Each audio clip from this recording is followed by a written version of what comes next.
Halo teman-teman sekalian, apa kabar? Sehat terus ya. Pada hari ini, kita akan membicarakan tentang ideologi. Sebelumnya, mari kita bahas apa itu ideologi. Menurut KBBI, ideologi adalah kumpulan konsep yang bersistem yang dijadikan asas pendapat yang memberikan arah dan tujuan untuk kelangsungan hidup. Sebentar kita akan membahas juga tentang ideologi dari Israel, yang sekarang ini menjadi perbincangan atas konfliknya yang masih sama dengan Palestina. Ideologi-ideologi besar di dunia adalah pandangan atau gagasan yang mempengaruhi cara berpikir dan bertindak seseorang atau kelompok dalam bidang politik, ekonomi, sosial, budaya, dan lain-lain.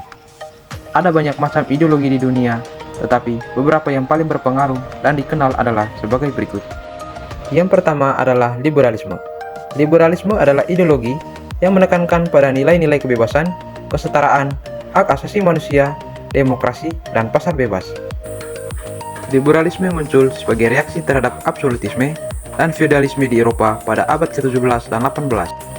Paham ini memiliki 3 nilai mendasar, yaitu kehidupan atau life, kebebasan atau liberty, hak milik atau property. Tokoh-tokoh liberalisme antara lain John Locke, Adam Smith, John Stuart Mill, dan Thomas Jefferson. Contoh negara yang menganut liberalisme adalah Amerika Serikat, Kanada, Inggris, dan Prancis. Yang kedua adalah konservatisme. Konservatisme adalah ideologi yang menekankan pada nilai-nilai tradisi, kestabilan, keteraturan, otoritas, dan keagamaan. Konservatisme muncul sebagai reaksi terhadap revolusi dan perubahan sosial yang dianggap mengancam tatanan yang sudah ada. Konservatisme disebut juga sebagai pertahanan dan penguatan orang-orang tertentu dan ungkapan-ungkapan kebudayaannya yang dilembagakan. Tokoh-tokoh konservatisme antara lain Edmund Burke, Joseph de Maistre, Alexis de Tocqueville, dan Winston Churchill. Contoh negara yang menganut konservatisme adalah Arab Saudi, Iran, Rusia, dan Polandia. Yang ketiga adalah sosialisme. Sosialisme adalah ideologi yang menekankan pada nilai-nilai keadilan, kesolidaritan, kesejahteraan, dan kolektivitas. Sosialisme muncul sebagai reaksi terhadap ketimpangan dan eksploitasi yang ditimbulkan oleh kapitalisme pada abad ke-19 dan 20. Tokoh-tokoh sosialisme antara lain Robert Owen, Karl Marx, Friedrich Engels, dan Rosa Luxemburg. Contoh negara yang menganut sosialisme adalah Swedia, Norwegia, Denmark, dan Finlandia. Yang keempat adalah komunisme. Komunisme adalah ideologi yang menekankan pada nilai-nilai kelas, revolusi, diktatur, dan komunalisme. Komunisme adalah bentuk radikal dari sosialisme yang bertujuan untuk menghapus kelas sosial, negara, dan properti pribadi. Karena komunisme menganut prinsip sama rata, sama rasa. Yang kelima adalah fasisme. Fasisme adalah ideologi yang menekankan pada nilai-nilai nasionalisme, totalitarisme, militerisme, dan rasisme. Fasisme juga menganut kekuasaan absolut tanpa demokrasi. Bisa dibilang sangat fanatik terhadap nasionalisme dan terobsesi membuat bangsa lebih kuat, lebih besar, dan lebih sukses.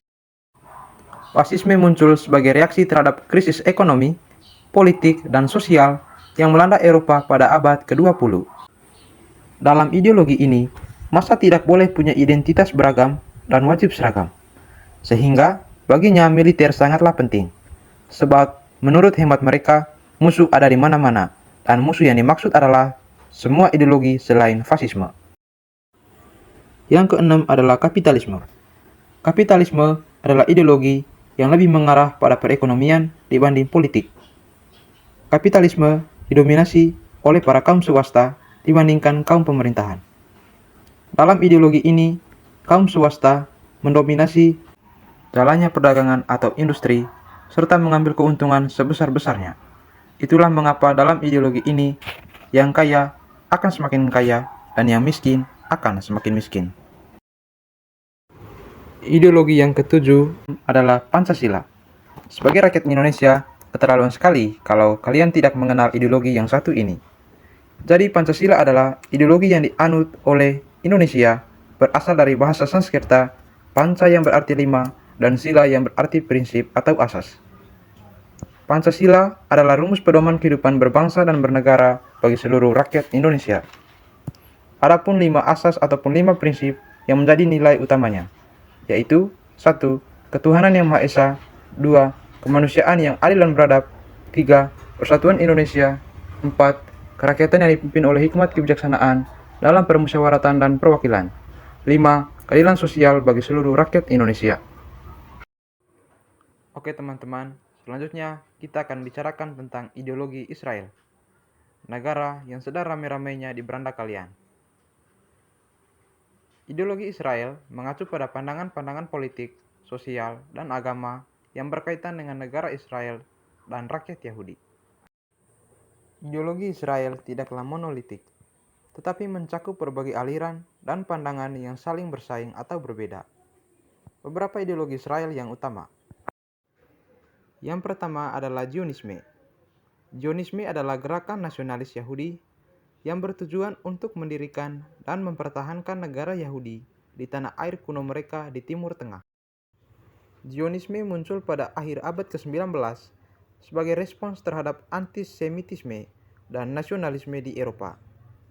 Zionisme memiliki berbagai cabang, seperti Zionisme sosialis, Zionisme revisionis, Zionisme religius, dan Zionisme kiri. Ideologinya yang kedua adalah sekularisme.